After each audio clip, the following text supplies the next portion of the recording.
जय मसीह की आप सबको। और आज का वचन में आप सबको मैं स्वागत करता हूँ। और आज कुछ बोलने से पहले हम एक छोटी सी दुआ कर लेते हैं। ठीक है, चलिए हम सब प्रार्थना करते हैं। परमेश्वर, मैं धन्यवाद देना चाहता हूँ आज के दिन।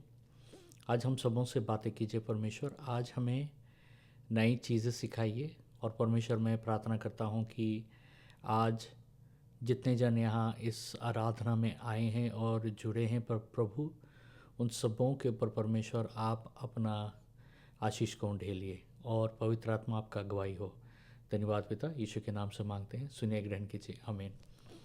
सो हम जल्दी जल्दी वचन में जाएंगे। और आज हमारा वचन का कुछ शीर्षक है कि हम अम, बाइबल का एक एक अध्याय को लेकर जा रहे हैं। जैसा हम उत्पत्ति ग्रंथ के साथ शुरू किए हैं और हमने 4 अध्यायों को अभी तक पूरा किया है। आज हम 5वें अध्याय में आज हम जाएंगे। ठीक है, आज हम 5वें अध्याय में आज हम पढ़ेंगे 5वें अध्याय को। Let's talk about genesis chapter 5। और उत्पत्ति ग्रंथ का 5वां अध्याय का पहला वचन हम देखते हैं। आदम की वंशावली यह है। जब परमेश्वर ने मनुष्य की सृष्टि की तब अपने ही स्वरूप में उसको बनाया। यहाँ पर हम एक चीज़ देखते हैं कि आदम का जो वंशावली को बताया जा रहा है, द जनरेशन्स ऑफ एडम, यहाँ पर आदम से लेके मसीह तक, आदम से लेके मसीह को मिलाने का प्रयास किया जा रहा है। जैसा हम लूका का 3रे अध्याय में जब हम देखते हैं, वहाँ भी एक वंशावली है। मत्ती में भी हम देखते हैं, मत्ती में भी एक वंशावली है। तो इन वंशावलियों का काम क्या होता है कि ये वंशावली बाइबल में अगर कहीं पर भी हम वंशावली को देखते हैं, विशेष तरीके से नया नियम के वंशावली में मसीह को जोड़ने का प्रयास करता है वंशावली। और मसीह को एक एक पीढ़ी के साथ जोड़ने का प्रयास करता है। Tries to like combine the generations together. और उसके बाद और एक चीज़ हम देखते हैं कि इन वंशावलियों में जब हम आगे और अगर हम नए नियम में जब हम प्रवेश करेंगे, वहाँ आप देखेंगे कि वंशावली में मसीह के द्वारा परमेश्वर किस रीति से आपको भी जोड़ता है उस वंशावली में। तो एक चीज़ हमेशा याद रखिए कि बाइबल में कोई भी चीज़ व्यर्थ नहीं है। There is nothing a waste of time और there is nothing a waste. Bible में हर एक चीज़ का एक मुख्य पात्र है। मतलब हर एक बिंदु, हर एक कुछ भी आप देखोगे उसमें छोटा सा चीज़ भी हमें मसीह की ओर और हमारा और मसीह के रिश्ते को जोड़ते हुए हम बाइबल में हम देखते हैं। जब हम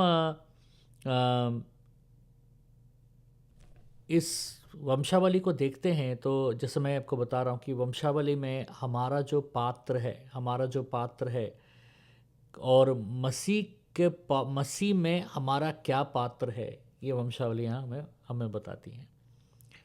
और यहाँ पर एक चीज़ देखा जाए तो यहाँ पर जब हम वंशावलियों को पढ़ रहे हैं तो यहाँ वहाँ पर लिखा है कि आदम ने इसको जन्मा, उसने उसको जन्मा, उसने उसको जन्मा। उन्होंने क्या किया ये लिखा गया नहीं है। Their achievements has not been mentioned here. उनके क्रिए, उनके अचीवमेंट्स को यहाँ मेंशन नहीं किया गया। कभी कभी हम जब विश्वास में चलते हैं ना, जब कभी हम विश्वास में चलते हैं तो हमारा विश्वास का यात्रा एक सांसारिक रूप में एक बहुत बड़ा हासिल करने वाला जैसा नहीं लगेगा। अगर उदाहरण के तौर पर आप अपना जीवन को देख लो, आपके जीवन में आपने कितना संघर्ष किया होगा विश्वास में, विश्वास की यात्रा में। आज भी विश्वास की यात्रा आसान नहीं है, लेकिन हमारा विश्वास का यात्रा बताने लायक नहीं रहता है संसार में किसी को, हमारा विश्वास। लेकिन परमेश्वर के नज़र में हमारा विश्वास का यात्रा का बहुत अहमियत है। आप जो ये विश्वास का यात्रा चल रहे हो ना, ये विश्वास का यात्रा, एक चीज़ मैं बताना चाहता हूँ कि ये विश्वास का यात्रा इस संसार के इसमें महत्वपूर्ण नहीं लग सकता है, लेकिन जब स्वर्ग जाओगे तो आपको पता चलेगा कि ये कितने सारे युद्ध आपने जीत लिए, आपको पता भी नहीं। कितने सारे इनाम आपने बटोर लिए, आपको पता ही नहीं। विश्वास का जीवन यही होता है। हर दिन आप उठते हो, सोते हो, साधारण सा लगता है आपको, लेकिन ये प्रभावित है। ये जीवन जो साधारण नहीं है, प्रभावित। इसी तरह से यहाँ ज़्यादा कुछ लिखा गया नहीं है इनके बारे में। ये वंशावली में इसने इसको जाना, उसने उसको जाना। यहाँ एक चीज़ जानना ज़रूरी है, सबसे ज़रूरी चीज़ क्या है यहाँ, वही चीज़ लिखा गया है। बाइबल में सबसे ज़रूरी चीज़ क्या है वही लिखा गया है। जो ज़रूरी नहीं है उसको लिखा नहीं गया है बाइबल में। जब लिखा गया कि आदम ने इसको जना, उसने उसको जना, उसने उसको जना, ऐसा जना करके लिखा गया है, तो इसका मतलब है विस्तारित होना। देखिए, उत्पत्ति ग्रंथ का पहला अध्याय में परमेश्वर ने इंसान को बनाने के बाद विस्तारित का आशीष दिया। तो अभी ये विस्तारित हो रहे हैं, और ये विस्तारित भी आशीष ही है। ये विस्तारित भी विश्वास का यात्रा ही है। तो यहाँ सबसे जानने वाली बात यह है कि हम लोगों का जो जीवन है ना, वो कहीं ना कहीं से, किसी ना किसी प्रकार से मसीह से जुड़ा हुआ है। हमारा जो विश्वास का जीवन, और उसको हमारा जो कर्तव्य है ये है कि हम तक रुक नहीं जाना है। इसमें हम लोग एक क्या चीज़ सीखते हैं वंशावली में, कि लोग रुक नहीं गए। एक के बाद दूसरे को जने, दूसरे के बाद तीसरे को जने, तीसरे के बाद चौथे को जने, वो उसको जना। देख रहे हैं, एक चैन को देख रहे हैं, एक चैन, एक जंजीर को देख रहे हैं, वो बन रहा है एक के बाद एक के बाद एक के बाद। उसी तरह हमको भी रुकना नहीं है। ये लोग शारीरिक रूप से जन रहे हैं, हमको आत्मिक रूप से जानना है। समझ रहे हैं? हमको आत्मिक रूप से जानना है। मैं प्रभु को ग्रहण किया, उसके बाद मुझे और एक को प्रभु में चलाना है। मेरे बाद कौन है? ये सवाल अपने आप से पूछिए, तुम्हारे बाद कौन है? तुम्हारा आत्मिक संतान कौन है? क्या तुम आत्मिक संतान को जन रहे हो? ये सवाल पूछो आज अपने आप से। क्योंकि विश्वास के यात्रा में सबसे जरूरी चीज है, विश्वास के यात्रा में सबसे जरूरी चीज है विस्तारित होना। विस्तार तब होगा जब आप जनोगे। आप पैदा नहीं करोगे तो कैसा होगा? इसलिए आपका प्रयास होना चाहिए कि मैं आत्मिक संतानों को पैदा करूं, मैं आत्मिक भाई बहनों को पैदा करूं। मेरे बाद इस कमान को, विश्वास, ये जो विश्वास का यात्रा है, मुझ तक ही सीमित ना हो जाए। क्योंकि परमेश्वर ने क्या कहा? परमेश्वर ने कहा कि तुम फूलो फलो, विस्तारित हो। तो आत्मिक रूप में विस्तारित होना बहुत ज़रूरी है। तो हम यहाँ वंशावली जब पढ़ते हैं, हमको लग रहा है कि क्या कर रहे हैं लोग, सिर्फ बच्चे पैदा कर रहे हैं। यही सबसे ज़रूरी है, क्योंकि ये बच्चे पैदा कर रहे हैं, लेकिन परमेश्वर की नज़र में कैसा लग रहा है कि ये विस्तारित हो रहे हैं।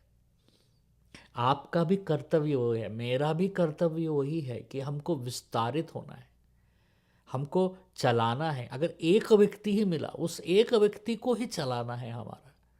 हमारा कर्तव्य यही है। हम उत्पत्ति ग्रंथ का 5वें अध्याय का 2 से लेकर 3 वचनों को हम पढ़ते हैं। चलिए। उसने नर और नारी करके मनुष्यों की सृष्टि की और उन्हें आशीष दी, और उनकी सृष्टि के दिन उनका नाम आदम रखा।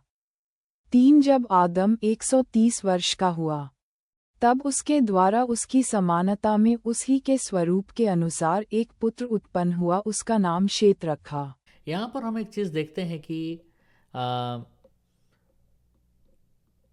विश्वास से किस रीति से विस्तार हो रहा है। विश्वास से किस रीति से विस्तार हो रहा है। अभी मैं एक उदाहरण देता हूँ। जैसा आदम का 2 बच्चे थे, काइन और एबल, इनके बारे में हमने पढ़ा बाइबल में, ठीक है। 4थे अध्याय में हम लोगों ने अध्ययन किया इनके बारे में। काइन और आबिल में परमेश्वर ने काइन के बलि को तिरस्कार किया, आबिल के बलि को परमेश्वर ने स्वीकृत किया। इससे क्या होता है, आबेल का हत्या हो जाता है। कौन मारता है? उसका सगा भाई, जलन ईर्ष्या के कारण। तो वहां पर एक चीज हमको देखने को मिलता है कि वहां पर हमको लगा कि सब चीज रुक गया, क्योंकि धर्मी व्यक्ति तो मर गया, अधर्मी व्यक्ति जीवित है। बाद में आपने देखा कि वो किस रीति से वो एक दुनिया, एक शहर बना रहा है, निम्रोद बना रहा है, और कैसे वहाँ पर वो निवास कर रहा है, अयाशियाँ कर रहा है, और वहाँ से कैसा दुनिया परमेश्वर को छोड़कर अपने आप बनने और विस्तारित होना, परमेश्वर के विरुद्ध जाना शुरू हुआ। वो सब हमने पढ़ा और सब हमने हमने देखा पिछले अध्याय में। लेकिन यहाँ एक चीज़, आदम और हव्वा के पास वापस आते हैं, ठीक है। यहाँ एक धर्मी मर गया और उसका और एक बेटा धर्मी हो गया, परमेश्वर को छोड़कर चला गया। आदम और हव्वा वहां रुके नहीं, आदम और हव्वा वहां रुके नहीं, उन्होंने सेत को जाना, उन्होंने सेत को जाना। अब सेत कौन है? सेत एक धर्मी जन है। सेत से फिर धर्मी वंश को शुरू हुआ। क्या आपको और हमको सीखना है यहाँ से? इसका एप्लीकेशन क्या है कि हम जब शुरू करते हैं परमेश्वर में हम जब शुरू करते हैं तो हमको कामयाबियाँ नहीं मिलती हैं, हमको रुकावटें आती हैं और हम नाकामयाबियों का सामना करते हैं अपने जीवन में। आप प्रयास कर रहे हो, आप प्रार्थना कर रहे हो, आप उपवास कर रहे हो, कामयाबी मिला है, लेकिन कामयाबी हाथ से निकल गया। आपने जितने जनों को प्रभु में चलाया, सब लोग चले गए, आपको छोड़ दिए।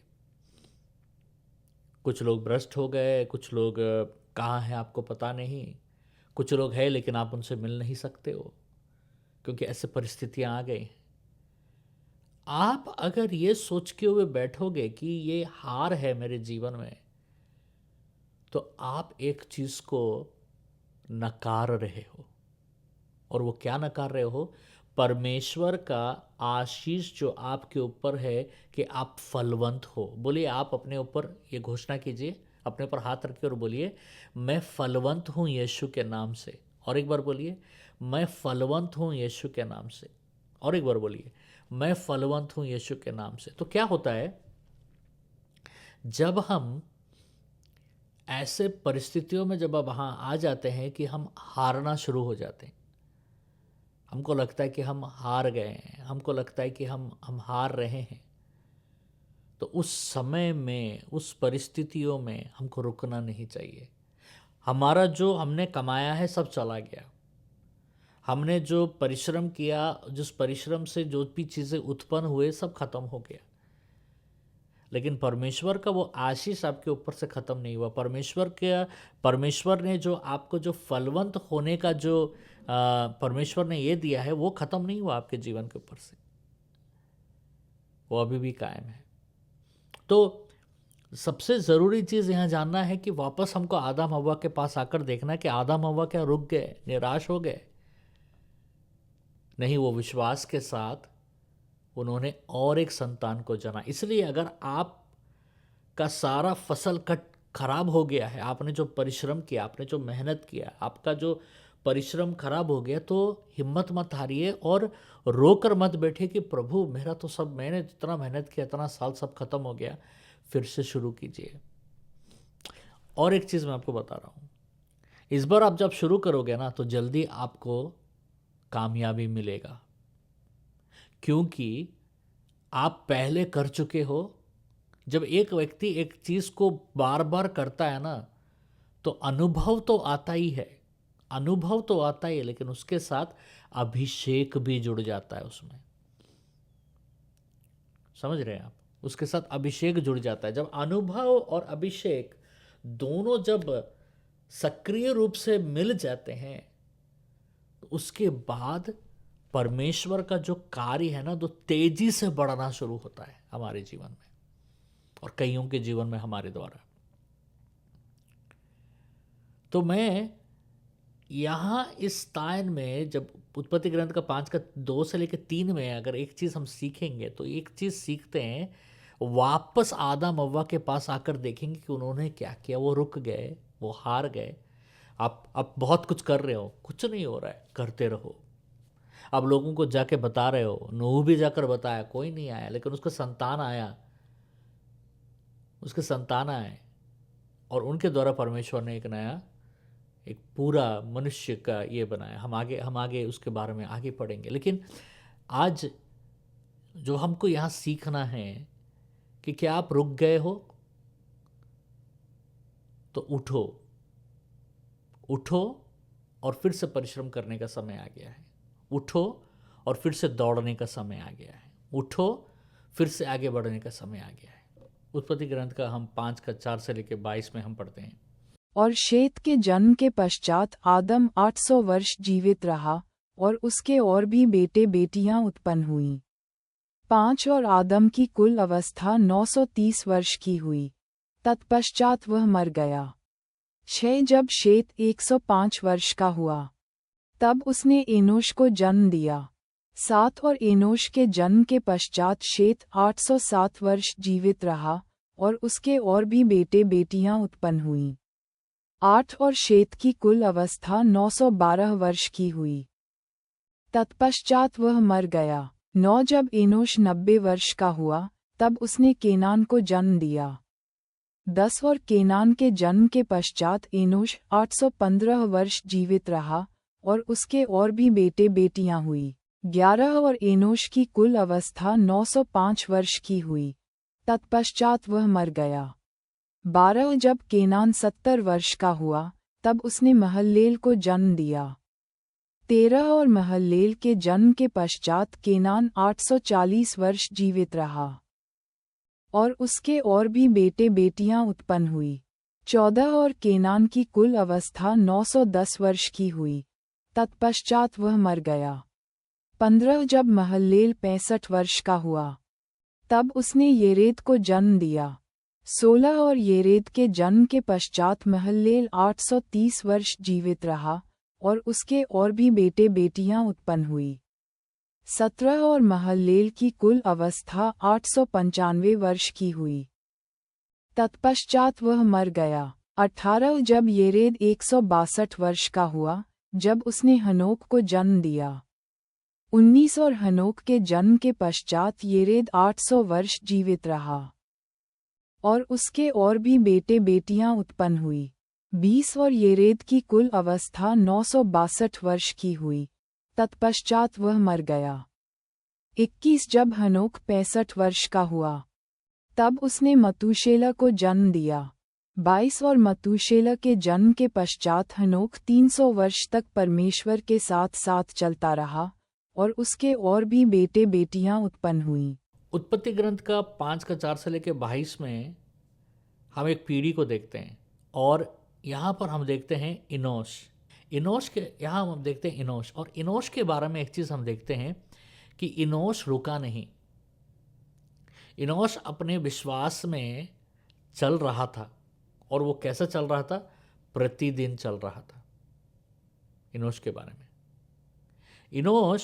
इनोश के बारे में जब हम इनोश के बारे में जब हम पढ़ते हैं, तो इसमें लिखा है कि Enosh didn't stop at faith, he moved step with God daily. वो हर दिन परमेश्वर में चलता रहा, वो वहाँ पर रुक नहीं गया। जब हम परमेश्वर के साथ चलते हैं ना, when we walk with God, what is walking with God look like? परमेश्वर के साथ चलना क्या होता है? परमेश्वर के साथ चलना होता है कि परमेश्वर को अपने जीवन में केंद्र बना देना, मेकिंग गॉड आवर सेंटर। परमेश्वर को हमारा केंद्र बना देना। So the whole focus is making God center. मतलब सिर्फ रविवार को एक दिन नहीं, that doesn't mean that only on Sundays, कि सिर्फ हम एक रविवार को ही आएंगे, रविवार को ही बाइबल पढ़ेंगे, रविवार को ही प्रार्थना करेंगे, रविवार को ही आराधना करेंगे। इनोश का जीवन रविवार तक सीमित नहीं था। इनोश का जीवन रोज परमेश्वर के साथ बंधा हुआ था, हर पल परमेश्वर के साथ बंधा हुआ था। Enosh's walk was not rushed by the culture but aligned with the external rhythm of heaven. Enosh जो था वो समाज क्या कह रहा है, संसार किससे जुड़ रहा है। अभी कभी कभी क्या होता है ना कि आपको प्रार्थना के लिए कोई बुला रहा है तो अभी आप प्रार्थना करोगे, वचन पढ़ने के लिए कोई बुला रहा है तो तभी आप वचन पढ़ोगे। अगर कोई नहीं बुला रहा है तो आप प्रार्थना नहीं करोगे, कोई नहीं बुला रहा है तो आप वचन नहीं पढ़ोगे। इनोश का जीवन वैसा नहीं था। इनोश का जीवन किसी के साथ जुड़ा नहीं था। इनोश अपने जीवन को परमेश्वर में बंधा के रखा था। तो और एक चीज़ मैं बताना चाहता हूँ कि ऐसा जीवन में विजय प्राप्त होता है, because a life like that that walks with God always sees victory. एक ऐसा जीवन जो परमेश्वर के साथ सदैव चलता है, परमेश्वर के साथ चलते रहता है, वैसा जीवन में हमेशा एक एक एक एक एक विजय को वो देखा जाता है। इसको कहते हैं अनइंटरप्टेड रिलेशनशिप विद गॉड। मतलब एक ऐसा रिश्ता जिसको कोई भी तोड़ नहीं सकता है, एक ऐसा रिश्ता जिसको कोई बहका नहीं सकता, भटका नहीं सकता। मैंने कईयों को देखा है अपने जीवन में, विश्वास की यात्रा में उसका कोई सगा वाला कोई आया और उसको भटका दिया, बोला ये सब गलत है छोड़ दो, तो उन्हें परमेश्वर को छोड़ दिया। मैं देखा हूं, मैं और पता नहीं कितना देखूंगा। But walking with God is more than believing in Him. It is aligning our pace, priorities, and desires with His heart, resulting in a life that would never depart from Him. मतलब परमेश्वर के साथ चलना एक वैसा है कि हम सिर्फ एक प्रार्थना, एक उपवास, एक बाइबल ही नहीं पढ़ रहे हैं, तीन चीज़ों में ही परमेश्वर को खोज नहीं रहे हैं। इनोश परमेश्वर के साथ प्रतिदिन चला का मतलब होता है कि इनोश परमेश्वर के साथ प्रतिपल चला उसने। उस हम परमेश्वर को कहाँ खोजेंगे? उपवास में, प्रार्थना में और वचन में और आराधना में। ये चार चीज़ों में हम परमेश्वर को खोजेंगे। लेकिन हर क्षेत्र में परमेश्वर को अपने साथ जोड़ना, ये एक बहुत बड़ा उदाहरण है जब हम इनोश के जीवन से देखते हैं। Let God set our pace, not the culture. परमेश्वर हमारे गतिविधियों को, हमारे जीवन को संभालना है, चलाना है, संसार नहीं। संसार क्या कहता है? नहीं। Every decision you make should be a godly decision, God involved decision. हर जो निर्णय आप लेते हो ना, हर निर्णय परमेश्वर द्वारा प्रोत्साहित निर्णय होना चाहिए आपके जीवन में। Every decision in your life should be from God, परमेश्वर के द्वारा प्रोत्साहित निर्णय होना चाहिए। आप कोई भी निर्णय, आप अभी आपका जीवन में कितने सारे निर्णय होंगे, कितने सारे निर्णय लेने के लिए आप ये कर रहे हो। उन निर्णयों में संघर्ष भी है कि ये सही निर्णय है या गलत निर्णय है, ये करना है नहीं करना है। मैं बताऊंगा, एक एक निर्णय को लिख लो और एक एक निर्णय को लेकर परमेश्वर के पास जाओ और बोलो, परमेश्वर मुझे क्या करना है, मुझे बताइए। ये होता है प्रतिदिन इनोश की तरह परमेश्वर में चलना। उत्पत्ति ग्रंथ का 5वां अध्याय का 23 और 24 पढ़ते हैं। 23 और हनोक की कुल अवस्था 365 वर्ष की हुई। 24 और हनोक परमेश्वर के साथ साथ चलता था, फिर वह लोप हो गया क्योंकि परमेश्वर ने उसे उठा लिया।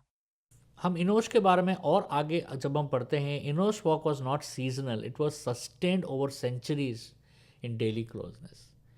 300 साल इनोश चला प्रभु में, 300 साल, समझ रहे? 300 साल इनोश प्रभु में चला तो बहुत कुछ बात करता है। 300 साल इनोश अगर प्रभु में चला तो 300 साल कम नहीं होता है, 300 साल कम नहीं होता है। लेकिन 300 साल भी इनोश प्रभु को पकड़ा रहा, प्रभु को पीछे दौड़ता रहा। वो इसलिए ये नहीं किया कि लोग उसको पहचाने। अब एक चीज है, लोग आपको पहचाने या परमेश्वर आपको पहचाने, आपका यात्रा कैसा है। आप जो भी कर रहे हो आज, वो क्या लोगों के पहचान को पाने के लिए कर रहे हो, ये परमेश्वर आपको पहचाने ये कर रहे हो? इनोश के जीवन से हमको एक चीज पता चलता है कि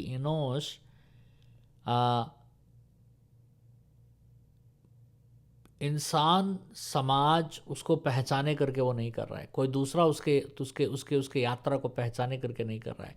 इनोस इसलिए कर रहा है कि परमेश्वर उसको पहचाने, उसको अच्छा लगता है परमेश्वर। बहुत सरल चीज़ है, मैं परमेश्वर में क्यों चल रहा, मुझे परमेश्वर पसंद है। इससे ज़्यादा सटिल और सही जवाब क्या हो सकता है। इनोक इनोक के बारे में ऐसा है कि परमेश्वर और इनोक का रिश्ता ऐसा हो गया, परमेश्वर और इनोक का रिश्ता ऐसा हो गया कि परमेश्वर ने इनोक को मारा नहीं, परमेश्वर ने इनोक को जीवित स्वर्ग लेकर चला गया। वो जीवित चला गया स्वर्ग।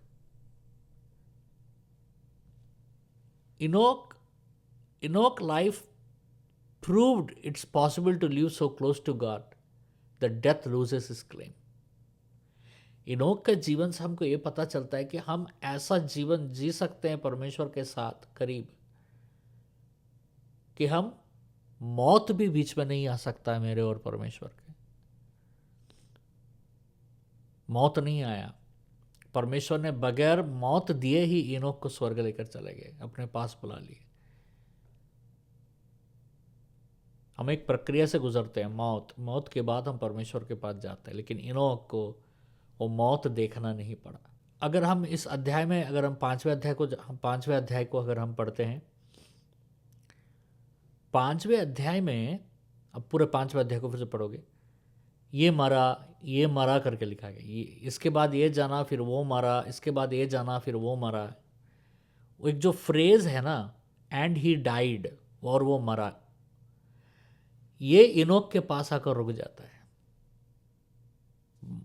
इनोक के बारे में वो मरा कर कर लिखा नहीं है, क्योंकि हमारा और परमेश्वर का रिश्ता मसीह यीशु के द्वारा अगर हम जब जुड़ते हैं तो मौत का डंक टूट जाता है हमारे ऊपर, हम अनंत जीवन में प्रवेश कर जाते हैं। मसीह के लिए, जो मसीह में रहता है, उसके लिए ये बात नहीं है कि वो मरा, वो सोया है करके लिखा रहता है। और लोग बोलते हैं कि बाइबल कहता है कि जब मसीह के बारे में बात करते हैं, जो मसीह में जिया है उसके बारे में बात करते हैं, तो कहते हैं कि वो अभी मसीह के पास है, स्वर्ग चला गया। वो लोग ये नहीं कहते हैं कि वो मर गया, ख़त्म हो गया। मौत क्या है? ख़त्म है। मौत क्या है? ख़त्म है। लेकिन हम जब मसीह में अपना जीवन देते हैं तो कोई अंत नहीं है उसका, ख़त्म नहीं है, क्योंकि हम वहाँ से अनंत जीवन में प्रवेश कर जाते हैं। ये कईयों को समझ में नहीं आता ये कैसा होता है, लेकिन विश्वास करने वाले को ही समझ में आएगा ये क्या है। तो अनंत जीवन ये नहीं है कि इनोक ये सोचा कि मैं कुछ साल प्रभु को ग्रहण करूंगा, कुछ साल प्रभु में चलूंगा। इनोक का चाल से हमको ये पता चलता है कि परमेश्वर में अनंतता मिलता है हमें, अनंत संगम, अनंत साथ, अनंत सहभागिता परमेश्वर का हमारे जीवन में रहता है। ये हम इनोस के जीवन से हम सीखते हैं।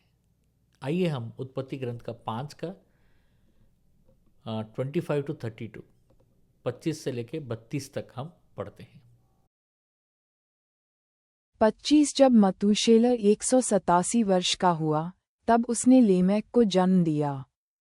26 और लेमेक के जन्म के पश्चात मतूशेलह 782 वर्ष जीवित रहा और उसके और भी बेटे बेटियां उत्पन्न हुईं। 27 और मतूशेलह की कुल अवस्था 969 वर्ष की हुई, तत्पश्चात वह मर गया।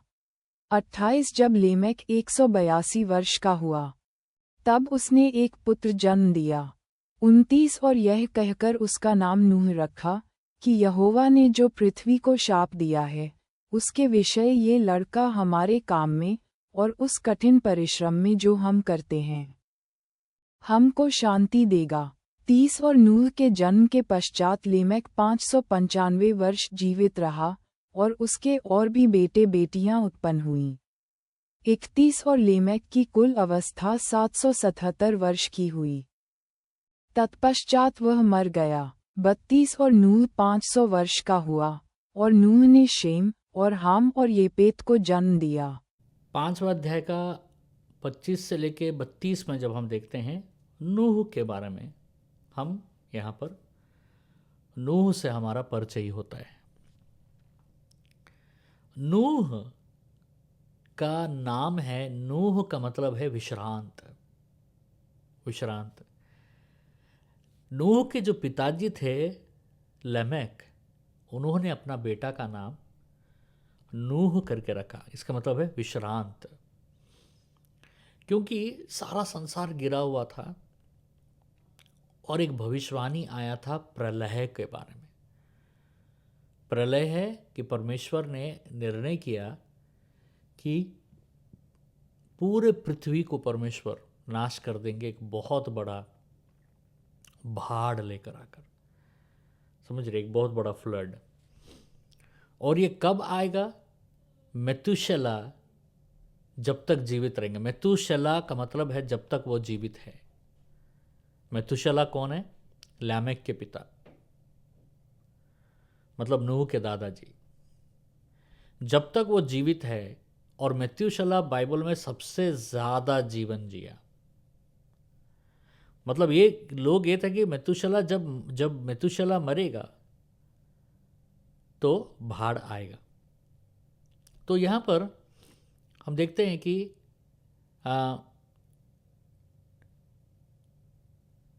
एक पूरा पीढ़ी इंतजार कर रहा है कि उस बाहर से कौन लेकर आएगा हमको। और वहां पर हम नूह को देखते हैं।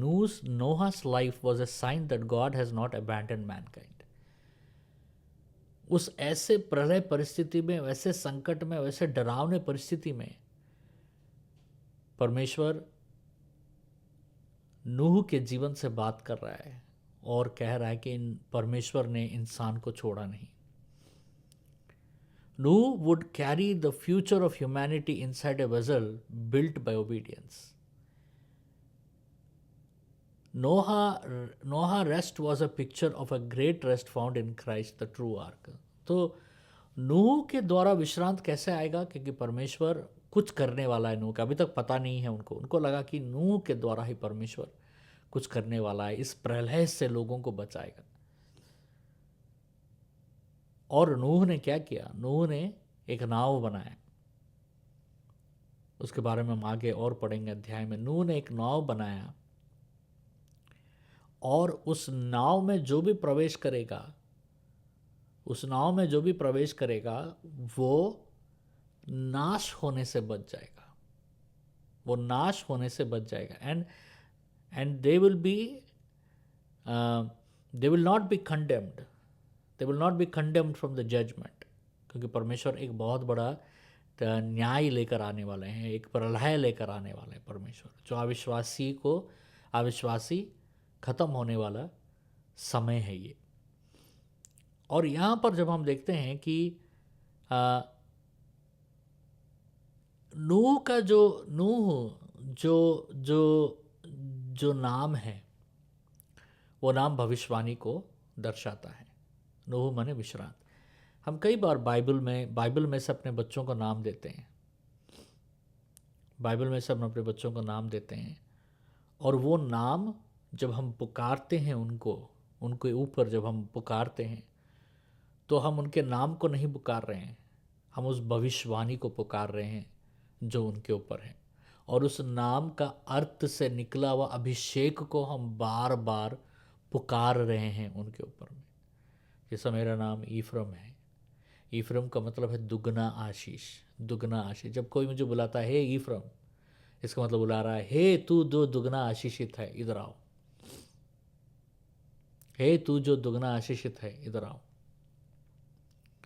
तो हर बार जब आपके नाम को पुकारा जाता है, हर बार स्वर्ग और पृथ्वी में उस नाम को लेकर एक भविष्यवाणी का घोषणा होता है। हर बार जब आपके नाम को पुकारा जाता है, अगर आपका नाम का अर्थ से ही, आपका नाम के अर्थ से ही वो भविष्यवाणी का मिलाप वहाँ पर हम देखते हैं। इसलिए नूह जो था, जो the naming of Noah is the first time in Genesis that a name carried a explicit prophecy of hope. इतने सारे नामों में नूह का नाम पहला नाम था जो नाम एक आशा लेकर आया। एक आशा का नाम है नूह, मतलब विश्रांत देगा परमेश्वर। अब विश्रांत देगा।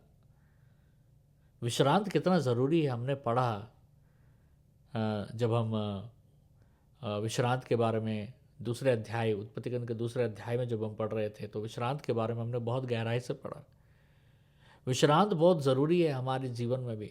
हमारे जीवन में परमेश्वर का विश्रांत आना बहुत ज़रूरी है। विश्रांत क्या है मैं आपको बताना चाहता हूँ। विश्रांत होता है कि सब कुछ हो गया है, सब अब होने वाला है नहीं, अब क्या होने वाला है नहीं। विश्रांत मतलब हो गया है। उस हो गया से हमारा प्रार्थना निकलना है, उस हो गया से हमारा विश्वास चलना है, उस हो गया से हमारे घोषणाएं निकलना है, उस हो गया से हमारा रिश्ता परमेश्वर के साथ बनना है। तो नूह के बारे में जब हम बाइबल में पढ़ते हैं तो नूह के बारे में जब हम देखते हैं तो लैमेक जो नूह के पिता थे वो एक ऐसा नाम रखे अपना अपना अपना बेटे का जो एक भविष्यवाणी भी है, और वो भविष्यवाणी एक छुटकारे को बता रहा है, वो भविष्यवाणी एक विश्रांत को बता रहा है। वो भविष्यवाणी हमेशा याद रखिए, विश्वास वाली बातें बोला कीजिए। वो अपने बेटे को एक ऐसा समय था कि प्रलय आने वाला है, सब नाश होने वाला है और चारों तरफ में लोग भटक रहे हैं, लोग गिर रहे हैं, चारों तरफ पाप है। और ये पिता लैमेक अपने बेटे को परमेश्वर का विश्रांत करके नाम दिया, क्योंकि जब वो बाहर निकल रहा है तो वो क्या देख रहा है कि बाहर में चारों तरफ में क्लेश ही क्लेश है, घृणा है, पाप फैला हुआ है। लेकिन जब वो घर आकर उस समय में परमेश्वर का विश्रांत, इधर आओ, परमेश्वर का विश्रांत तुम कैसे हो।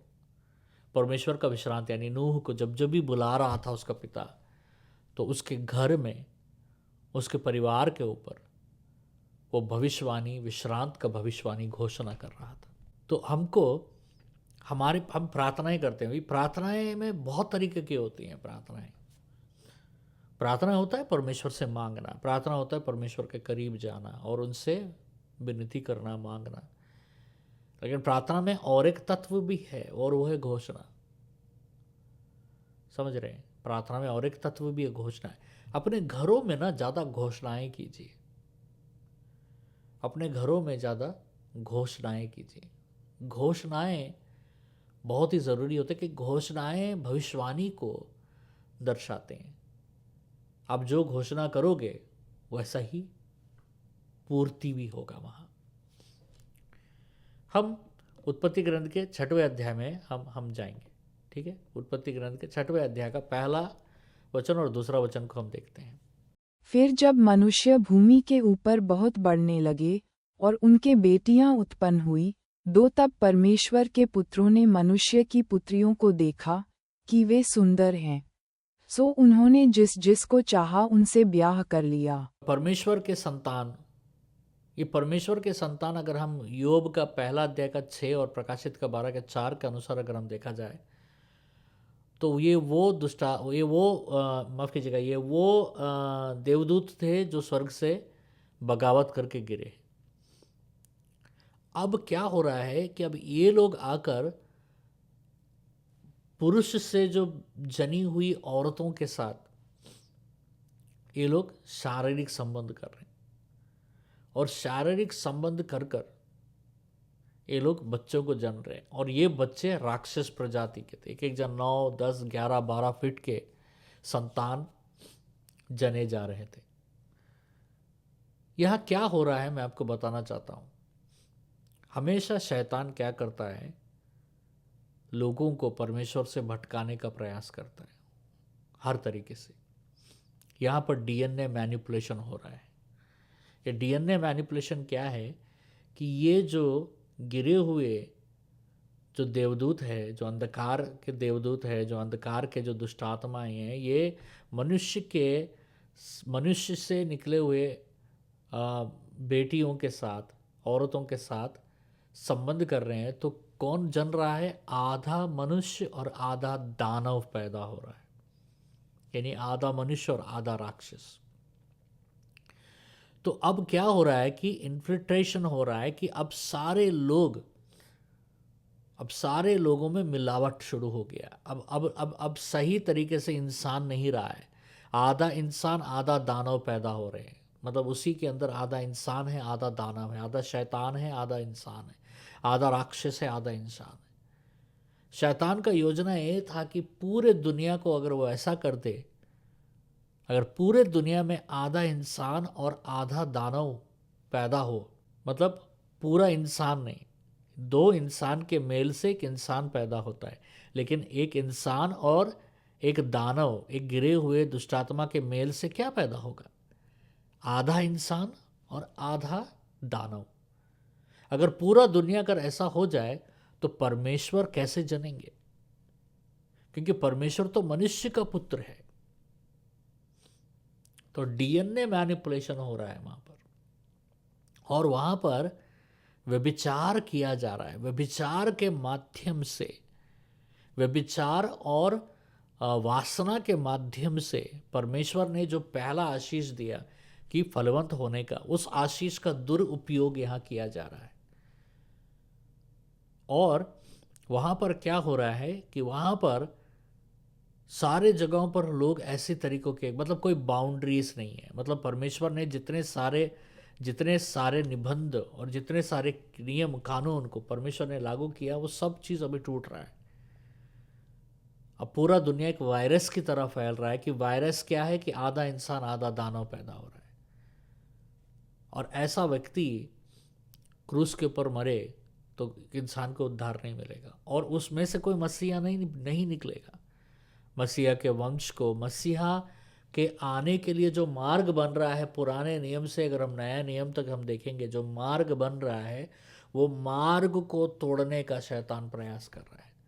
हमेशा शैतान वही करेगा, मसीहा को आपके जीवन में नहीं आने का प्रयास करेगा। अगर मसीह आ गया है तो मसीह से आपको दूर करने का प्रयास करेगा। ये युद्ध जीवन भर चलता रहेगा, और यहाँ पर भी वही हो रहा है। इसलिए परमेश्वर ने निर्णय किया कि मैं पूरे दुनिया को नाश कर दूंगा, और फिर से मैं नए सृष्टि से मैं फिर से निर्माण करूंगा। क्योंकि शैतान हमेशा हमला कहाँ करता है मालूम है? लीनिएज के ऊपर हमला करता है, वंश के ऊपर हमला करता है। शैतान का हमला हमेशा वंश के ऊपर रहता है। तो इसलिए हमको प्रार्थना करना है हमारे वंश के लिए, हमारे संतान के लिए, चाहे वो शारीरिक हो चाहे वो आत्मिक हो, उनके लिए हमें निरंतर दुआ करते रहना चाहिए कि परमेश्वर हमको इसमें से हमको बचाइए। उत्पत्ति ग्रंथ का 6वें अध्याय का 3 वचन अगर हम देखते हैं।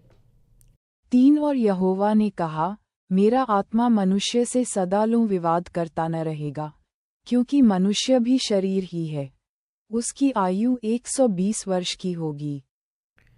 यहाँ पर हम एक चीज़ देखते हैं कि परमेश्वर कह रहे हैं कि मैं परेशान हो गए, पर मतलब परेशान का मतलब है कि परमेश्वर का आत्मा दुखित होने लगा। बाइबल कहता है my spirit shall not always thrive with man. अब मेरा आत्मा, अभी पवित्र आत्मा इंसान के साथ हमेशा नहीं रहेगा। इससे हमको पता चल रहा है कि यहाँ हम देख रहे हैं कि पवित्र आत्मा पीछे हटते हुए हम देख रहे हैं। पवित्र आत्मा पीछे हटते हुए हम यहाँ देख रहे हैं, और कारण वो है क्योंकि इंसान बगावत करने लगा परमेश्वर से, परमेश्वर के विरुद्ध जाने लगा। शुरुआत से अगर हम देखेंगे पवित्र आत्मा का जो पवित्र आत्मा का जो कर्तव्य है वो बहुत है। सृष्टि के योजना से हम देखते हैं पानी के ऊपर पवित्र आत्मा मंडरा रहा था सृष्टि के निर्माण के पहले। बहुत योगदान है पवित्र आत्मा का। हमारे आत्मिक जीवन में भी पवित्र आत्मा हमारे सहायक हैं। उनका योगदान के बगैर हम कुछ नहीं कर पाएंगे। और इंसान जो भी कर रहा है, दानवों के साथ व्यभिचार कर रहा है, दुष्ट आत्माओं के साथ संभोग करके जिस रीति से वो चल रहा है, परमेश्वर का आत्मा अभी उनके साथ नहीं रहना चाहते। There are 3 falls of mankind, 3 तरीके से इंसान गिरा। सबसे पहला, ह्यूमन इंसान का जब आत्मा गिरा उत्पत्ति ग्रंथ के 3 में, जब आदम और हव्वा परमेश्वर के संबंध से जो बाहर निकल गए, पाप किए, जब वो गिर गए, तो उससे क्या होगा, इंसान का आत्मा परमेश्वर से अलग हो गया। दूसरा, पर इंसान का मन जो सोल है, जब काइन ने अपने भाई को मार दिया, वो दूसरा गिरना है। और तीसरा, शारीरिक रूप से कैसे गिरे, पहले तो आत्मिक रूप से गिरे, उसके बाद मन से गिरे, क्योंकि मन में काइन का, मैंने जैसा बोला, जलन, द्वेष, घृणा आया और अपने भाई को मार दिया। अभी तीसरा शारीरिक रूप से गिर रहे हैं। ये तीसरा शारीरिक रूप से गिर रहा है। ये शारीरिक रूप कैसे, वासना में गिर गया हूँ, और वासना में संभोग करने लगे वो दुष्ट आत्माओं के साथ। अब इंसान ज्यादा कार्नल हो गया। कार्नल का मतलब है शारीरिक रूप से सोचने लगा, शरीर के लालसाओं को पूरा करने के लिए वो सोचने लगा। अब आत्मा के लालसाओं को अहमियत नहीं है उसके जीवन में। अब जब एक इंसान आत्मा के इच्छाओं को नहीं पूरा करेगा, तो इसका मतलब है परमेश्वर से वो दूर हो जाएगा। इंसान शरीर के पुकार को वो सुनने लगा, और शरीर के चीज़ों से वो आकर्षित होने लगा, और शरीर को वो शरीर को ज़्यादा महत्व देने लगा।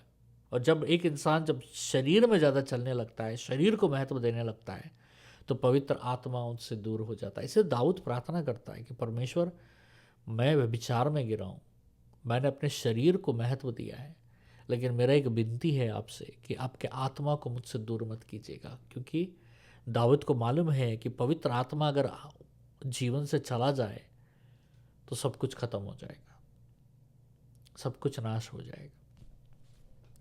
उत्पत्ति ग्रंथ का 6:4 से लेकर 7 अगर हम पढ़ते हैं, उत्पत्ति ग्रंथ का 6:4 से लेकर 7।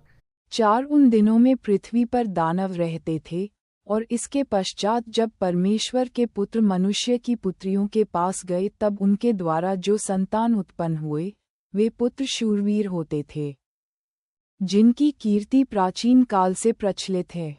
5 और यहोवा ने देखा कि मनुष्यों की बुराई पृथ्वी पर बढ़ गई है, और उनके मन के विचार में जो कुछ उत्पन्न होता है सो निरंतर बुरा ही होता है। 6 और यहोवा पृथ्वी पर मनुष्य को बनाने से पछताया, और वह मन में अति खेदित हुआ। 7 तब यहोवा ने सोचा कि मैं मनुष्य को जिसकी मैंने सृष्टि की है पृथ्वी के ऊपर से मिटा दूंगा, क्या मनुष्य, क्या पशु, क्या रेंगने वाले जंतु, क्या आकाश के पक्षी, सबको मिटा दूंगा, क्योंकि मैं उनके बनाने से पछताता हूँ। ये जो गिरे हुए लोग थे, जिनके संभोग इंसान और दुष्ट आत्माओं के, जो गिरे हुए देवदूतों के साथ संभोग से नेफिलिम निकले। नेफिलिम का मतलब होता है गिरे हुए, गिरी हुई प्रजाति, यानी गिरे हुए लोग जो परमेश्वर के नज़रों से गिरे हुए हैं, जो परमेश्वर के विरुद्ध हैं। और इनके बारे में हम यूदा का 6 और 7 वचनों में भी पढ़ते हैं, नया नियम में। This wasn't just a human sin, it was a demonic attempt to corrupt the human race and stop promised seed of the woman। जैसा मैंने आपको बताया कि ये सिर्फ मनुष्य का एक पाप नहीं है, ये मनुष्य नहीं, एक नहीं, ये पूरे देवदूत भी बगावत, जो गिरे हुए देवदूत है वो बगावत करने लगे परमेश्वर के साथ, इंसान बगावत करने लगे। ये मिलाप के साथ हो रहा है, ये बगावत परमेश्वर के विरुद्ध। And God when God is grieved, जब परमेश्वर को परमेश्वर जो छठवां अध्याय उत्पत्ति के 6 का 5 से 7 में जब हम देखते हैं कि परमेश्वर को ग्रीव्ड का मतलब बहुत गहरा परमेश्वर को पीड़ा हुआ, बहुत गहरा परमेश्वर को दुख पहुंचा। जैसे एक पिता अपने बच्चे को नाश होते हुए अपने आँख के सामने देखता है, अपने बच्चों को, एक माता पिता अपने बच्चों को अपने आँख के सामने नाश होते समय आपको कैसा पीड़ा हो रहा है, वैसा ही परमेश्वर को पीड़ा हो जब आपके बच्चे आपका बात नहीं सुन रहे हैं, जब आपके बच्चे दूर जा रहे हैं आपसे, जब आपके बच्चे आपको लगता है कि आपके बच्चों को लगता है कि आपकी बातों का कोई महत्व नहीं है, आप कुछ जानते नहीं हैं। उस समय में उनको तबाह होते हुए, बर्बाद होते हुए, खराब होते हुए आप प्रतिदिन देख रहे हो, तो आपके अंदर का जो आत्मा झंझोर जाता है, आपको टूट जाते हैं आप। वही परिस्थिति में अभी परमेश्वर है। परमेश्वर का परिस्थिति वही है। परमेश्वर का जो मन टूट चुका है, परमेश्वर का मन इंसान के ऊपर टूट रहा है, क्योंकि वो इंसान जिसको परमेश्वर ने बनाया है अपने स्वरूप और समानता में, वो अब दूसरी दिशा में चला जा रहा है। और यहाँ पर in this lineage of hope comes verse 8, but इस ऐसे गिरे हुए पर, मतलब ऐसे जहाँ पर कोई आशा नहीं है, जहाँ पर 8वां वचन, उत्पत्ति ग्रंथ का 6वां अध्याय का 8वां वचन में हम देखते हैं 8 परंतु यहोवा के अनुग्रह की दृष्टि नूह पर बनी रही। नूह परमेश्वर की दृष्टि में अनुग्रह प्राप्त किए। एक एक एक आशा और विश्रांत वाला, मैंने बताया ना नूह का नाम विश्रांत है, वो विश्रांत लेकर आएगा। वो विश्रांत सिर्फ इंसान के लिए ही नहीं, परमेश्वर के लिए भी लेकर आएगा। परमेश्वर जब इंसान को तबाह करने के लिए कोशिश कर रहे थे, तो परमेश्वर का नज़र नूह पर गिरा और परमेश्वर ने कहा, अरे ये तो धर्मी है। अगर परमेश्वर को एक धर्मी व्यक्ति मिल जाए तो परमेश्वर पूरे संसार को माफ कर देगा। परमेश्वर नूह को देखकर कह रहा है, अरे ये तो धर्मी है। और वो बात विश्रांत लेकर आया है परमेश्वर को और पूरे पूरे इंसान को, कि एक व्यक्ति तो है जो परमेश्वर का डरवैया है, जो परमेश्वर का डर और भय को लेकर अपने जीवन में चल रहा है। उत्पत्ति ग्रंथ का 6 का 8 और 9। 8 परंतु यहोवा के अनुग्रह की दृष्टि नूह पर बनी रही। 9 नूह की वंशावली यह है। नूह धर्मी पुरुष और अपने समय के लोगों में खरा था, और नूह परमेश्वर ही के साथ साथ चलता रहा। एक व्यक्ति जो परमेश्वर के डर से जो चलता है ना, उसके जीवन में अनुग्रह आता है परमेश्वर का। Grace came upon this man, God's grace came upon this man. परमेश्वर का अनुग्रह इस व्यक्ति के ऊपर आया। 1% can shift the course of the history. एक व्यक्ति ना पूरे इतिहास को बदल सकता है, और यही हुआ। नूह परमेश्वर के साथ चलने लगा और एक धर्मी जीवन चलने लगा नूह। और नूह के बारे में बाइबल कहता है, Noah was declared righteous not by works but by trusting God's word. नूह का चलन देखिए, हमेशा आप धर्मी कैसे ठहराए जाते हो? आपके विश्वास से। जब पूरा दुनिया परमेश्वर के बातों पर विश्वास नहीं कर रहा था, जब पूरा दुनिया परमेश्वर के वचन को फेंक रहा था, तो नूह ने इस वचन को लेकर, नूह वचन को पढ़ने लगा और उस वचन पर चलने लगा। ये बदलाव बहुत ज़रूरी है हमारे जीवन में, कि हमको परमेश्वर के वचन में हमको चलना है। We should walk in the word of God. परमेश्वर का वचन क्या कहता है, इसको पढ़ते रहना। परमेश्वर यहोशुआ में कहता है कि अगर तुम कामयाबी पाना चाहते हो तो दिन रात इस वचन को अपने आंखों के सामने से ओझल होने मत देना। नूह परमेश्वर की बातों पर चलने लगा, विश्वास करने लगा नूह, और उसके विश्वास के कारण वो धर्मी ठहराया गया। परमेश्वर अभी भी एक नूह का इंतजार कर रहे हैं। हर पीढ़ी में परमेश्वर एक नूह को ढूंढते हैं। अगर हर पीढ़ी में अगर परमेश्वर नूह को इसलिए ढूंढते हैं क्योंकि एक नूह से परमेश्वर उस देश को, उस राष्ट्र को, उस गांव को, उस शहर को बचाना चाहते हैं। उसकी प्रार्थना से, उसके उपवास से, उस एक नूह के प्रार्थना, उपवास और समर्पण और विश्वास से परमेश्वर पूरे शहर को बदलना चाहते हैं। और यही हुआ यहाँ पर। आपको बहुत प्रसिद्ध होने का जरूरत नहीं है। You don't have to be very famous. आपको बहुत प्रसिद्ध होने का जरूरत नहीं है। आपको सिर्फ ईमानदार होने का जरूरत है, क्योंकि आपका ईमानदारी ही आपको धर्मी करार कराएगा और आपका धार्मिक जीवन ही आपको प्रसिद्ध करेगा। अगर आप परमेश्वर को एक अच्छा ऐसा व्यक्ति मिल जाए तो परमेश्वर उसको देशों में इस्तेमाल करना शुरू करेंगे, देशों में ले जाना इस्तेमाल करना शुरू करेंगे। परमेश्वर वो पता नहीं वो कौन सा छोटा सा गांव में भी रहता होगा, अगर उस गांव में भी परमेश्वर को एक व्यक्ति मिल जाए तो परमेश्वर उस व्यक्ति को लेकर देशों में ले जाना शुरू करेंगे। God will start take that person and start using in the nations. ऐसे समय में मुझे लग रहा है कि हम प्रार्थना करें, एक छोटा सा प्रार्थना करें, फिर हम आगे बढ़ेंगे। चलिए प्रार्थना करते हैं। परमेश्वर मुझे माफ़ कीजिएगा, please forgive me father if I have not trusted you. अगर मैंने आप पर भरोसा नहीं किया है, मुझे माफ़ कीजिएगा। परमेश्वर आपका बुलावा जो मेरे ऊपर है वो बहुत बड़ा है। Father, the calling that you have placed on me is a very big calling, and I ask you forgiveness that I have not trusted, if I have not trusted this calling. आपने जो बुलावा मुझे दिया है उस बुलावे पर मैंने भरोसा नहीं किया, मुझे माफ़ कीजिए। Wash me Jesus with your precious blood. यीशु मुझे आप अपने लहू से धोइए। And I say that now I want to turn back to you. मैं आपकी ओर फिरना चाहता हूँ। And I want to say that I trust in the calling that you have placed on my life, कि मैं उस बुलावट पर भरोसा कर रहा हूँ जो बुलावट आपने मुझे दिया है। परमेश्वर, I completely trust that what you have called me and you would fulfil that over my life. जो बुलावट आपने मुझे दिया है वो बुलावट पर मैं विश्वास कर रहा हूँ और मुझे विश्वास है कि उस बुलावट को आप पूरा करोगे मेरे जीवन में। थैंक यू फादर, धन्यवाद पिता, इन जीसस नेम, यीशु के नाम से, आमीन। चलिए हम उत्पत्ति ग्रंथ का 6वां अध्याय का 10 से लेके 13 वचन को पढ़ते हैं। 10 और नूह से शेम और हाम और येपेत नाम 3 पुत्र उत्पन्न हुए। 11 उस समय पृथ्वी परमेश्वर की दृष्टि में बिगड़ गई थी और उपद्रव से भर गई थी। 12 और परमेश्वर ने पृथ्वी पर जो दृष्टि की तो क्या देखा कि वह बिगड़ी हुई है, क्योंकि सब प्राणियों ने पृथ्वी पर अपनी अपनी चाल चलन बिगाड़ ली थी।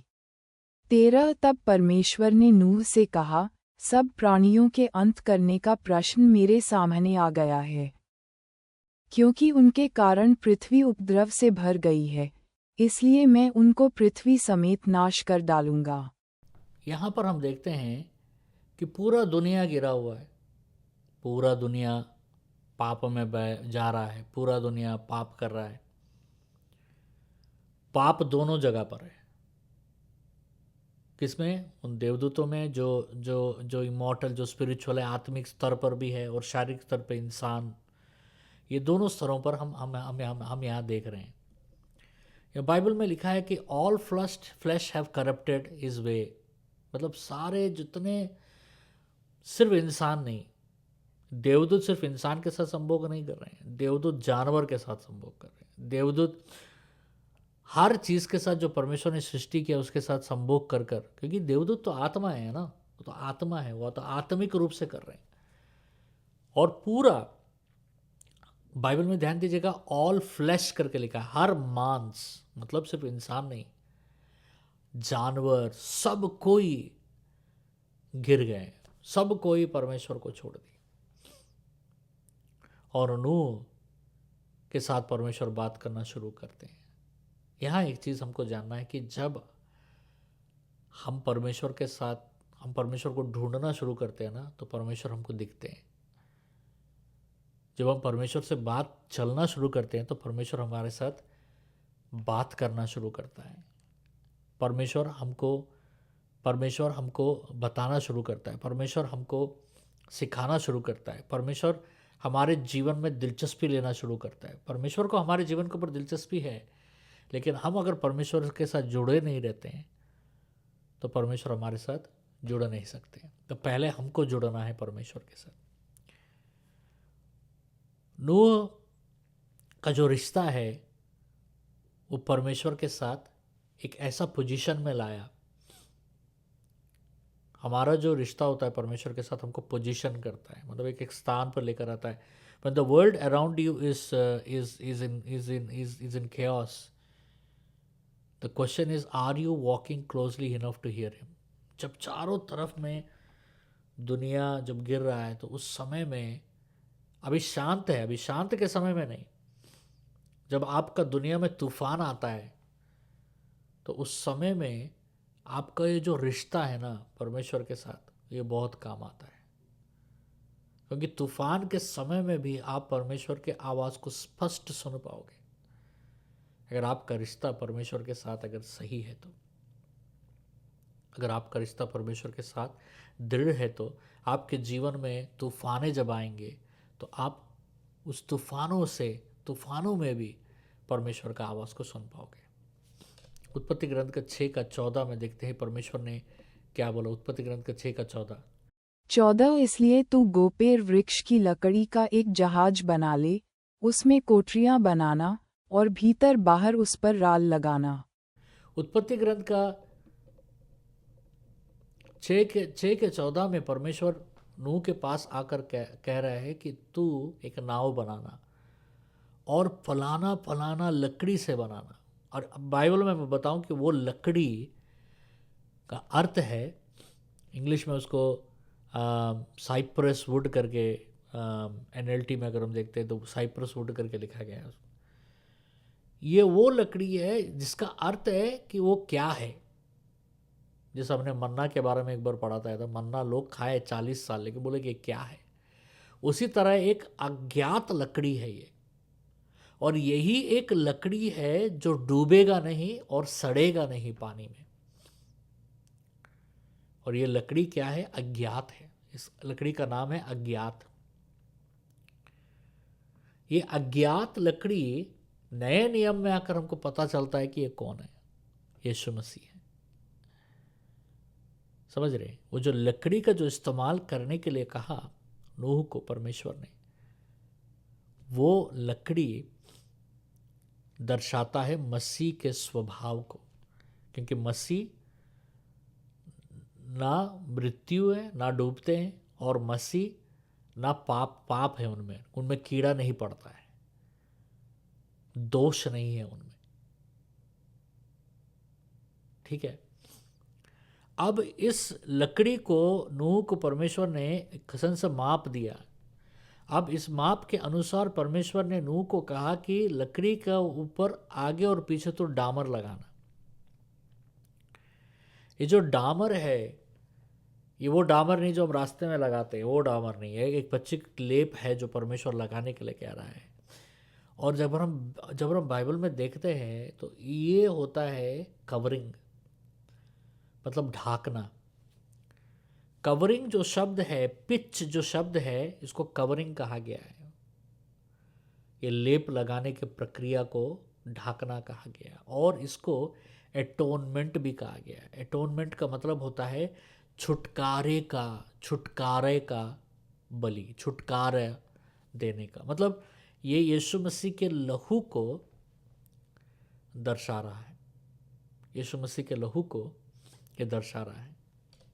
मतलब ये लेप को बाहर भी लगाना और अंदर भी लगाना। मतलब बाहर से भी तुम सुरक्षित हो गए यीशु मसीह के लहू से, अंदर से भी तुम सुरक्षित हो गए यीशु मसीह के लहू के द्वारा। You will have protection from both because the blood of Jesus covers you from all sides. यीशु मसीह का लहू तुम्हें हर तरफ से तुमको सुरक्षा देगा। यीशु मसीह का लहू।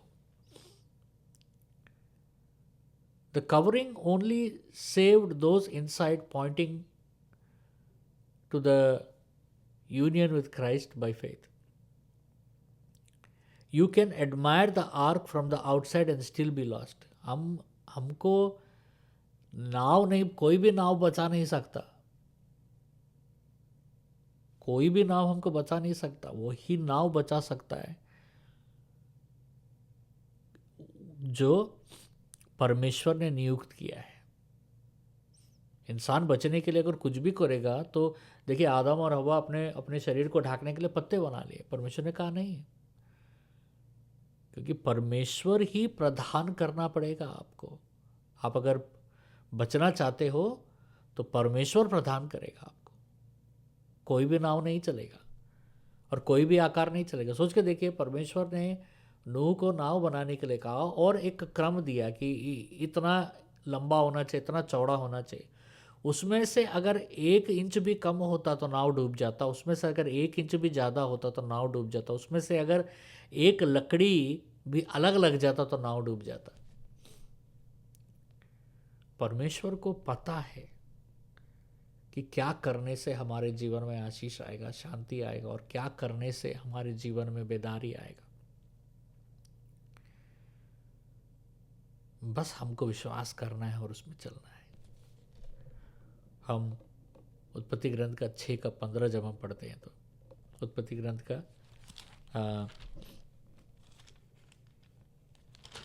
15 और इस ढंग से उसको बनाना, जहाज की लंबाई 300 हाथ, चौड़ाई 50 हाथ और ऊंचाई 30 हाथ की हो।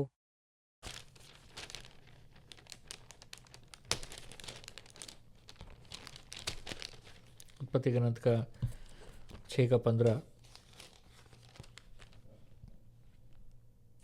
और यहाँ हम एक चीज़ देखते हैं, ब्लूप्रिंट दे रहे हैं परमेश्वर। God is giving exact measurements. परमेश्वर ये नहीं कह रहे कि ऐसा करने से अच्छा होगा, नू नहीं, परमेश्वर बोले ऐसा ही करना होगा तुमको। Noah was told to mark the ark 300 cubits, 300 गज लंबाई, 50 क्यूबिट्स। अभी ये जो माप है, मैं इंग्लिश से मैं बता रहा हूँ, ये जो माप है तो, और ये माप, ये एक एक माप परमेश्वर दे रहे हैं कि उसी माप से अगर बनाया जाए तो नाव बचेगा। तो जो माप दिया गया है तो उसी माप के अनुसार चलना पड़ेगा, और माप के बाहर जाओगे तो वो डूब जाएगा। तो यहाँ पर हम एक चीज़ देखते हैं कि ये जो माप को जब हम यहाँ देखते हैं तो परमेश्वर ने इस नाव को बनाने की प्रक्रिया में, जब उत्पत्ति ग्रंथ का 6:16 से लेकर 22 जब हम पढ़ते हैं, 16 जहाज में एक खिड़की बनाना और इसके एक हाथ ऊपर से उसकी छत बनाना, और जहाज की एक अलंग में एक द्वार रखना, और जहाज में पहला, दूसरा, तीसरा खंड बनाना। 17 और सुन, मैं अब पृथ्वी पर जलप्रलय करके सब प्राणियों को, जिनमें जीवन की आत्मा है, आकाश के नीचे से नाश करने पर हूँ, और सब जो पृथ्वी पर हैं मर जाएंगे। 18 परंतु तेरे संग मैं वाचा बांधता हूँ, इसलिए तू अपने पुत्रों, स्त्री और बहुओं समेत जहाज में प्रवेश करना। 19 और सब जीवित प्राणियों में से तू एक एक जाति के 2-2, अर्थात एक नर और एक मादा जहाज में ले जाकर अपने साथ जीवित रखना। 20 एक एक जाति के पक्षी और एक एक जाति के पशु और एक एक जाति के भूमि पर रेंगने वाले, सब में से 2-2 तेरे पास आएंगे कि तू उनको जीवित रखे। 21 और भांति भांति का भोज्य पदार्थ जो खाया जाता है, उनको तू लेकर अपने पास इकट्ठा कर रखना, सो तेरे और उनके भोजन के लिए होगा। 22 परमेश्वर की इस आज्ञा के अनुसार नूह ने किया। तो परमेश्वर ने कहा कि यहाँ पर सिर्फ एक ही तो खिड़की रखना, वो भी ऊपर में, ठीक है। इसको जो खिड़की को हिब्रू में नून कहा गया, नून मतलब द हाईएस्ट लाइट, मतलब ऊपर में रहना है। नाव बना है, ऊपर में खिड़की रहना है, आजू बाजू में खिड़की नहीं रहना है। क्योंकि जब यह नाव, जब तूफान आएगा तो सब लोग डूबे रहेंगे, सब लोग मरे रहेंगे, और मरे हुए शवों को तुम अगर चारों तरफ खिड़की रहेगा तो तुम देखोगे उनको। इससे तुम्हारे अंदर भय आएगा, इससे तुम उसकी तरफ आकर्षित होगे, उस मृत्यु की तरफ आकर्षित होगे। इससे परमेश्वर ने कहा कि चारों तरफ खिड़कियां नहीं रहेंगी, सिर्फ ऊपर में खिड़की रहेगा, क्योंकि तुम्हारा जो प्रकाश है ना, वो हमेशा ऊपर से आना चाहिए। संसार से नहीं आना चाहिए। समझ रहे हो?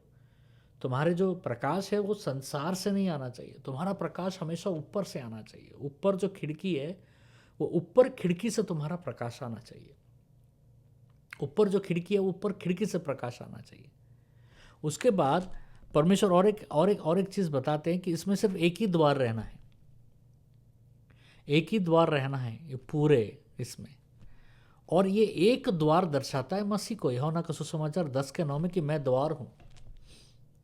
2-3 द्वार नहीं है, एक ही द्वार से जाना है, एक ही द्वार से आना है।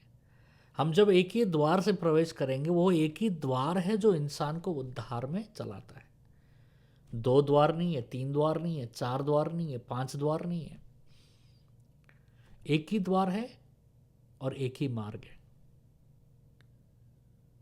उसके बाद हम और एक चीज देखते हैं कि ये 3 स्तर में होना चाहिए। ये जो नूह का जो नाव है, ये 3 स्तर में होना चाहिए। 3 स्तर, ये 3 स्तर होता है, तीनों स्तर बताया जाता है, पिता पुत्र और पवित्र आत्मा को दर्शाया जाता है 3 स्तर। जो सबसे निचला वाला स्तर है वो पवित्र आत्मा को दर्शाता है, पहला पत्रस 1:2।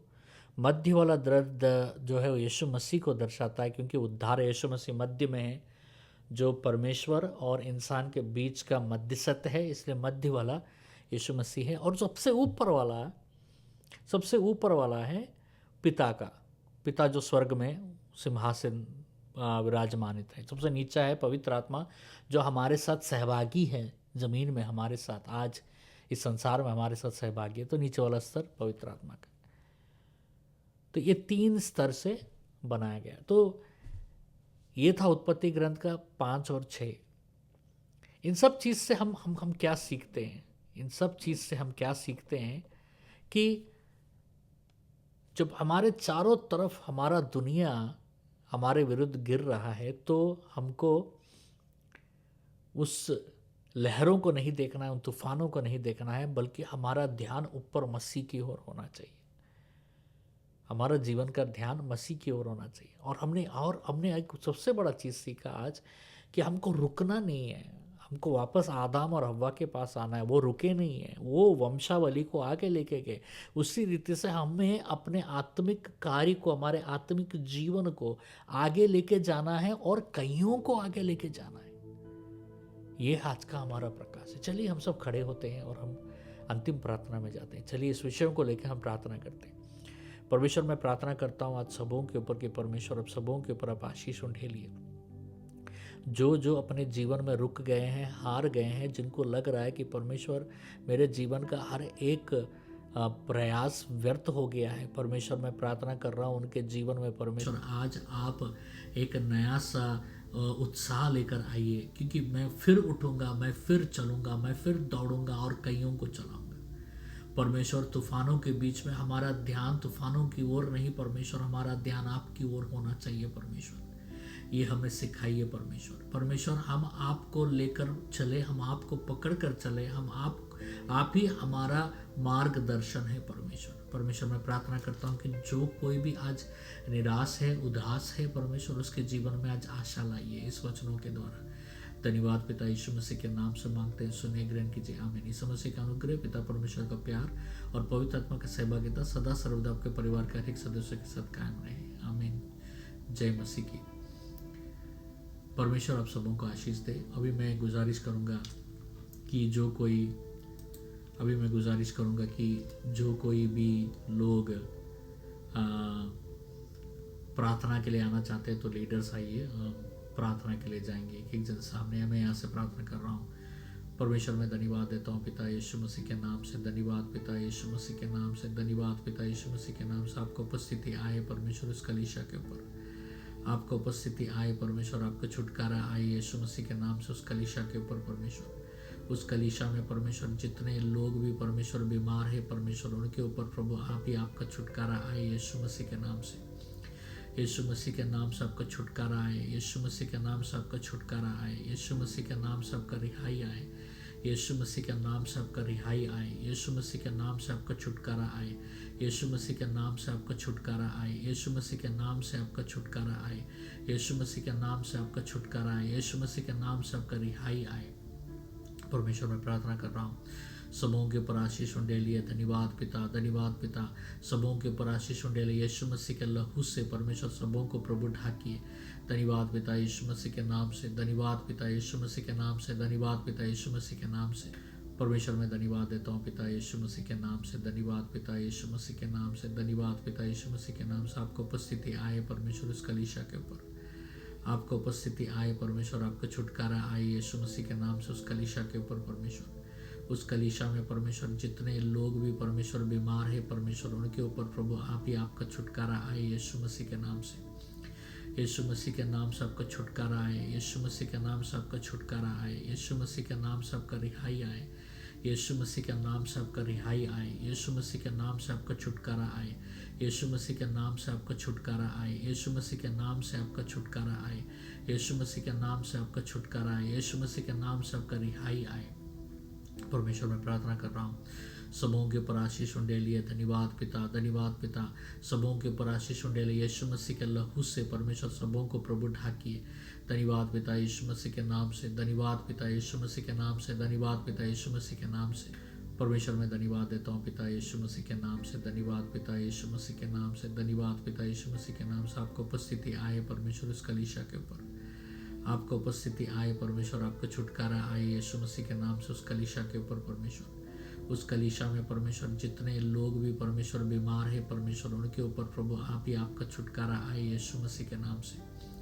यीशु मसीह के नाम से आपका छुटकारा आए, यीशु मसीह के नाम से आपका छुटकारा आए, यीशु मसीह के नाम से आपका रिहाई आए, यीशु मसीह के नाम से आपका रिहाई आए, यीशु मसीह के नाम से आपका छुटकारा आए, यीशु मसीह के नाम से आपका छुटकारा आए, यीशु मसीह के नाम से आपका छुटकारा आए, यीशु मसीह के नाम से आपका छुटकारा आए, यीशु मसीह के नाम से आपका रिहाई आए। परमेश्वर मैं प्रार्थना कर रहा हूँ, सबों के ऊपर आशीष उंडेलिए। धन्यवाद पिता, धन्यवाद पिता, सबों के ऊपर आशीष उंडेलिए। यीशु मसीह के लहू से परमेश्वर सबों को प्रभु ढाकिए। धन्यवाद पिता यीशु मसीह के नाम से, धन्यवाद पिता यीशु मसीह के नाम से, धन्यवाद पिता यीशु मसीह के नाम से। परमेश्वर मैं धन्यवाद देता हूँ पिता यीशु मसीह के नाम से, धन्यवाद पिता यीशु मसीह के नाम से, धन्यवाद पिता यीशु मसीह के नाम से। आपको उपस्थिति आए परमेश्वर इस कलीसिया के ऊपर, आपको उपस्थिति आए परमेश्वर, आपको छुटकारा आए यीशु मसीह के नाम से उस कलीसिया के ऊपर परमेश्वर। उस कलीसिया में परमेश्वर जितने लोग भी परमेश्वर बीमार है परमेश्वर, उनके ऊपर प्रभु आप ही आपका छुटकारा आए यीशु मसीह के नाम से।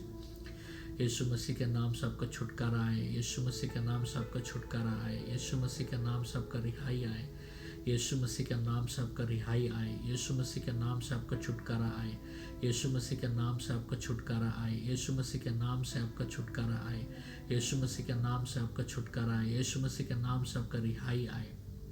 परमेश्वर मैं प्रार्थना कर रहा हूँ, सबों के ऊपर आशीष उंडेलिए। धन्यवाद पिता, धन्यवाद पिता, सबों के ऊपर आशीष उंडेलिए। यीशु मसीह के लहू से परमेश्वर सबों को प्रभु ढाकिए। धन्यवाद पिता यीशु मसीह के नाम से, धन्यवाद पिता यीशु मसीह के नाम से, धन्यवाद पिता यीशु मसीह के नाम से। परमेश्वर मैं धन्यवाद देता हूँ पिता यीशु मसीह के नाम से, धन्यवाद पिता यीशु मसीह के नाम से, धन्यवाद पिता यीशु मसीह के नाम से। आपको उपस्थिति आए परमेश्वर इस कलीसिया के ऊपर, आपको उपस्थिति आए परमेश्वर, आपको छुटकारा आए यीशु मसीह के नाम से उस कलीसिया के ऊपर परमेश्वर। उस कलीसिया में परमेश्वर जितने लोग भी परमेश्वर बीमार है परमेश्वर, उनके ऊपर प्रभु आप ही आपका छुटकारा आए यीशु मसीह के नाम से। यीशु मसीह के नाम से आपका छुटकारा आए, यीशु मसीह के नाम से आपका छुटकारा आए, यीशु मसीह के नाम से आपका रिहाई आए, यीशु मसीह के नाम से आपका रिहाई आए, यीशु मसीह के नाम से आपका छुटकारा आए, यीशु मसीह के नाम से आपका छुटकारा आए, यीशु मसीह के नाम से आपका छुटकारा आए, यीशु मसीह के नाम से आपका छुटकारा आए, यीशु मसीह के नाम से आपका रिहाई आए। परमेश्वर मैं प्रार्थना कर रहा हूँ, सबों के ऊपर आशीष उंडेलिए। धन्यवाद पिता, धन्यवाद पिता, सबों के ऊपर आशीष उंडेलिए। यीशु मसीह के लहू से परमेश्वर सबों को प्रभु ढाकिए। धन्यवाद पिता यीशु मसीह के नाम से, धन्यवाद पिता यीशु मसीह के नाम से, धन्यवाद पिता यीशु मसीह के नाम से। परमेश्वर मैं धन्यवाद देता हूँ पिता यीशु मसीह के नाम से, धन्यवाद पिता यीशु मसीह के नाम से, धन्यवाद पिता यीशु मसीह के नाम से। आपको उपस्थिति आए परमेश्वर इस कलीसिया के ऊपर, आपको उपस्थिति आए परमेश्वर, आपको छुटकारा आए यीशु मसीह के नाम से उस कलीसिया के ऊपर परमेश्वर। उस कलीसिया में परमेश्वर जितने लोग भी परमेश्वर बीमार है परमेश्वर, उनके ऊपर प्रभु आप ही आपका छुटकारा आए यीशु मसीह के नाम से। यीशु मसीह के नाम से आपका छुटकारा आए, यीशु मसीह के नाम से आपका छुटकारा आए, यीशु मसीह के नाम से आपका रिहाई आए, यीशु मसीह के नाम से आपका रिहाई आए, यीशु मसीह के नाम से आपका छुटकारा आए, यीशु मसीह के नाम से आपका छुटकारा आए, यीशु मसीह के नाम से आपका छुटकारा आए, यीशु मसीह के नाम से आपका छुटकारा आए, यीशु मसीह के नाम से आपका रिहाई आए। परमेश्वर मैं प्रार्थना कर रहा हूँ, सबों के ऊपर आशीष उंडेलिए। धन्यवाद पिता, धन्यवाद पिता। सबों के ऊपर आशीष उंडेलिए। यीशु मसीह के लहू से परमेश्वर सबों को प्रभु ढाकिए। धन्यवाद पिता यीशु मसीह के नाम से, धन्यवाद पिता यीशु मसीह के नाम से, धन्यवाद पिता यीशु मसीह के नाम से। परमेश्वर मैं धन्यवाद देता हूँ पिता यीशु मसीह के नाम से, धन्यवाद पिता यीशु मसीह के नाम से, धन्यवाद पिता यीशु मसीह के नाम से। आपको उपस्थिति आए परमेश्वर उस कलीसिया के ऊपर, आपको उपस्थिति आए परमेश्वर, आपका छुटकारा आए यीशु मसीह के नाम से उस कलीसिया के ऊपर परमेश्वर। उस कलीसिया में परमेश्वर जितने लोग भी परमेश्वर बीमार है परमेश्वर, उनके ऊपर प्रभु आप ही आपका छुटकारा आए यीशु मसीह के नाम से। यीशु मसीह के नाम से आपका छुटकारा आए, यीशु मसीह के नाम से आपका छुटकारा आए, यीशु मसीह के नाम से आपका रिहाई आए, यीशु मसीह के नाम से आपका रिहाई आए, यीशु मसीह के नाम से आपका छुटकारा आए, यीशु मसीह के नाम से आपका छुटकारा आए, यीशु मसीह के नाम से आपका छुटकारा आए, यीशु मसीह के नाम से आपका छुटकारा आए, यीशु मसीह के नाम से आपका रिहाई आए। परमेश्वर मैं प्रार्थना कर रहा हूँ, सबों के ऊपर आशीष उंडेलिए। धन्यवाद पिता, धन्यवाद पिता। सबों के ऊपर आशीष उंडेलिए। यीशु मसीह के लहू से परमेश्वर सबों को प्रभु ढाकिए। धन्यवाद पिता यीशु मसीह के नाम से, धन्यवाद पिता यीशु मसीह के नाम से, धन्यवाद पिता यीशु मसीह के नाम से। परमेश्वर मैं धन्यवाद देता हूँ पिता यीशु मसीह के नाम से, धन्यवाद पिता यीशु मसीह के नाम से, धन्यवाद पिता यीशु मसीह के नाम से। आपको उपस्थिति आए परमेश्वर उस कलीसिया के ऊपर, आपको उपस्थिति आए परमेश्वर, आपका छुटकारा आए यीशु मसीह के नाम से उस कलीसिया के ऊपर परमेश्वर। उस कलीसिया में परमेश्वर जितने लोग भी परमेश्वर बीमार है परमेश्वर, उनके ऊपर प्रभु आप ही आपका छुटकारा आए यीशु मसीह के नाम से। यीशु मसीह के नाम से आपका छुटकारा आए, यीशु मसीह के नाम से आपका छुटकारा आए, यीशु मसीह के नाम से आपका रिहाई आए, यीशु मसीह के नाम से आपका रिहाई आए, यीशु मसीह के नाम से आपका छुटकारा आए, यीशु मसीह के नाम से आपका छुटकारा आए, यीशु मसीह के नाम से आपका छुटकारा आए, यीशु मसीह के नाम से आपका छुटकारा आए, यीशु मसीह के नाम से आपका रिहाई आए। परमेश्वर मैं प्रार्थना कर रहा हूँ, सबों के ऊपर आशीष उंडेलिए। धन्यवाद पिता, धन्यवाद पिता। सबों के ऊपर आशीष उंडेलिए। यीशु मसीह के लहू से परमेश्वर सबों को प्रभु ढाकिए। धन्यवाद पिता यीशु मसीह के नाम से, धन्यवाद पिता यीशु मसीह के नाम से, धन्यवाद पिता यीशु मसीह के नाम से।